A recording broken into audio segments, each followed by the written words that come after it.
All right, welcome to your second lesson. This one is very, very important. It took me 5 years of being in business, 10 years of being in business for myself to learn this. And I learned it from some very, very successful people, very smart people.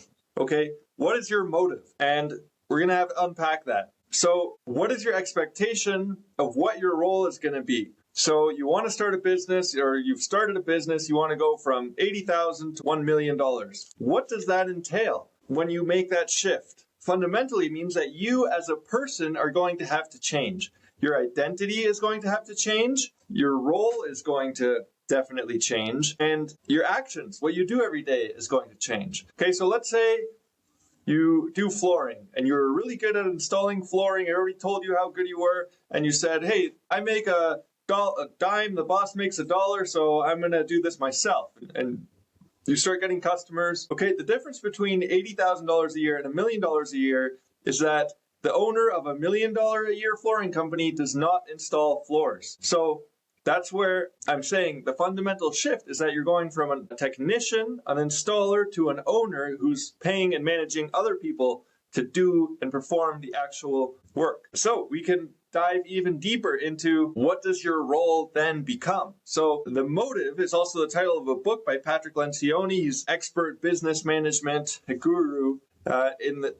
and in his book, The Motive, he has two CEOs. And it's great because it's a fable. It's written in a story. It's a short read. I recommend it. The book by Patrick Lencioni. But I'm going to summarize it. So there's two CEOs. One of them does really well. The other one, his business is struggling. It's failing. It's not doing well. And he can't seem to understand why. And when he looks at what he's doing with his time, he spends it doing what he likes to do. So he came from the marketing and the sales side. And he says, okay, well, I'm going to help in marketing and sales, and I'm going to take over whenever the team is struggling. And so he was basically responsible and taking it upon himself to do the marketing and sales. And meanwhile, the things that he didn't enjoy, like technology or accounting and reviewing the books, he said, oh, that'll just take care of itself. He didn't pay too much attention, didn't spend too much time in his meetings. And that's entirely the wrong mindset.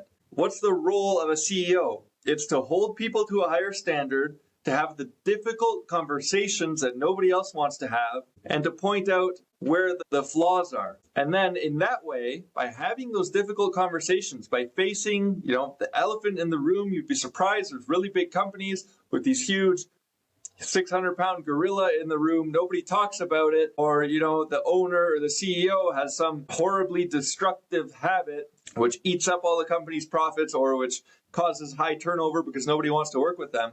Okay, by directly addressing those issues and being willing to confront that, that's how you build a great organization. Because in essence, you're coaching the people up to higher and higher levels, and you are no longer doing the work. Now, your responsibility is to develop people and to solve the problems that might come up in between your team members or your divisions or your departments. So right now, before you go any further, you have to make this commitment and say this out loud, okay? I am willing to change my identity and I'm willing to assume the role of a business owner, of a CEO. And it's gradual over time, but you have to be willing to let go of what you're used to doing from the past, because if you're not, you're going to say, oh, no, you guys aren't doing a great job. I'll go install the floors. Or I'm going to do that floor. Oh, let me take care of editing all the videos for social media. You become the bottleneck, and your business cannot grow like that. You have to be willing to let go and say, no, introduce yourself and say, hi, my name is George. I'm the owner of this company. You don't say I'm a flooring installer. You don't say I'm a carpenter. I'm an HVAC technician. No, you're a businessman. You're a businesswoman. Okay? So we've got to get it clear that the motive of growing this, you want to be at this level, you have whatever goals, it's revenue, you want to have your personal income, you want to live that type of lifestyle. You have to be willing to accept the responsibilities that come along with that. So your role as the owner, as the founder, as the CEO is going to shift to where you're going to have to coach and develop people. That's your number one priority. If you're not willing to do that, if you're not willing to take that on, then turn off this video and go find a job where you can get paid the most to install the floors or to do whatever skill technically that you prefer to do.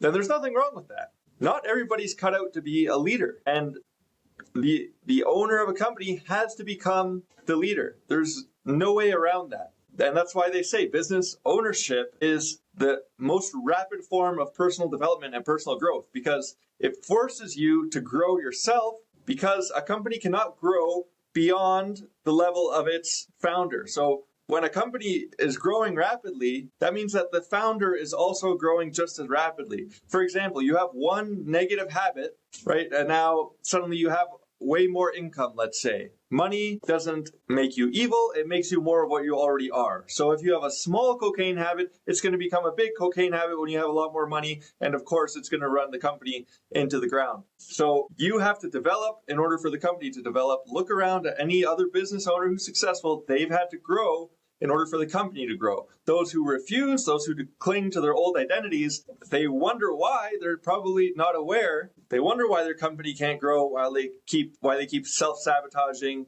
stepping in their own way.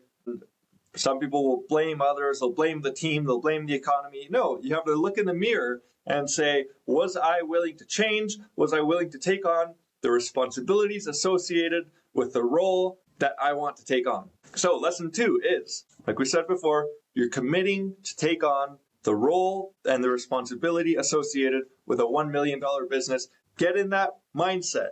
You are now a business person, and your number one responsibility is going to be people, and that's going to develop over time. So think about that, say it out loud, make the commitment, or don't, and go back to where you were before. But you have to be aware that this is a conscious decision that you're making right now, because that's going to be very important going forward. All right, thanks for watching module number 2.